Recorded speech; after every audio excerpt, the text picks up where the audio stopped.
નમસ્કાર, હું છું પ્રિયા અને તમે જોઈ રહ્યા છો જનતા કી જાણકારી ન્યૂઝ।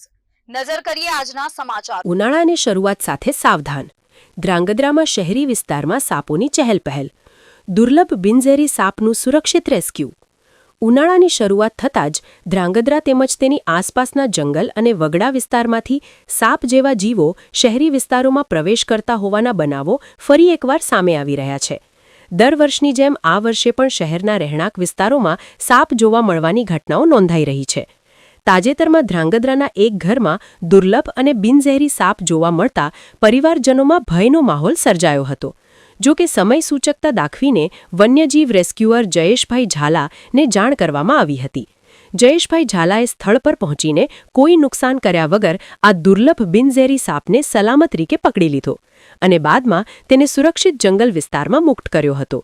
વન વિભાગ તથા નિષ્ણાતો દ્વારા નાગરિકોને અપીલ કરવામાં આવી છે કે સાપ દેખાય ત્યારે ગભરાવા બદલે તરત જ રેસ્ક્યુ ટીમ અથવા વન વિભાગનો સંપર્ક કરવો।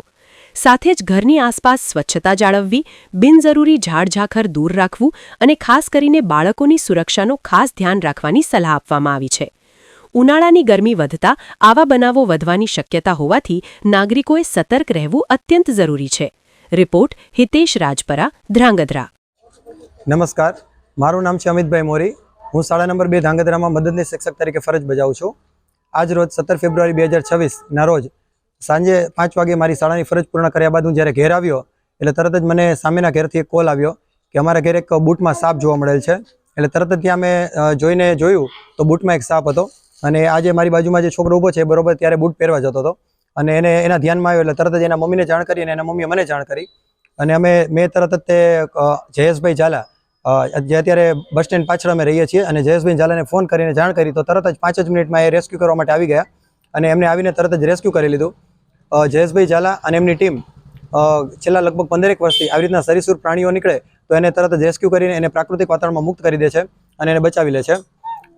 સાથે બીજી પણ એક વાત કરવાની કે નાના છોકરા જે અત્યારે બૂટ એમણે પહેરી લેતા હોય છે, અંધારામાં બૂટ પડેલા હોય તો એની અંદર નમસ્તે, ઘુડખર અભયારણ્ય વન્યજીવ ધ્રાંગધ્રાથી જાહેર જનતાને અપીલ કરવામાં આવે છે કે હવે ઉનાળાની સિઝન થોડી ઘણી ચાલુ થઈ હોય તો સાપો આજુબાજુમાં નીકળવાના પ્રશ્નો રહેશે, તો આ માટે ખૂબ જ સાવચેતી જરૂર। આજની જ કિસ્સાની વાત કરીએ તો ધ્રાંગધ્રાના શહેરી વિસ્તારમાં એક બાળકના શૂઝમાં એક સાપ હતો। આ તો બાળક અનાયાસે એમનું ધ્યાન પડી ગયું અને સર્પને અને બાળકને કોઈ જાનહાનિ નથી થઈ।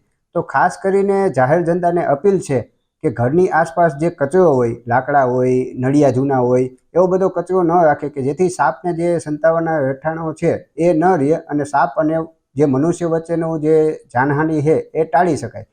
આ સિવાય ધ્રાંગધ્રા રેન્જ દ્વારા આ વર્ષે વરસાદની સિઝન પછીથી લઈને હાલમાં 350 કરતાં વધુ ઝેરી સર્પોનું રેસ્ક્યુ વન વિભાગ અને NGOના સહયોગથી બહુ સારી રીતે કરવામાં આવેલું છે।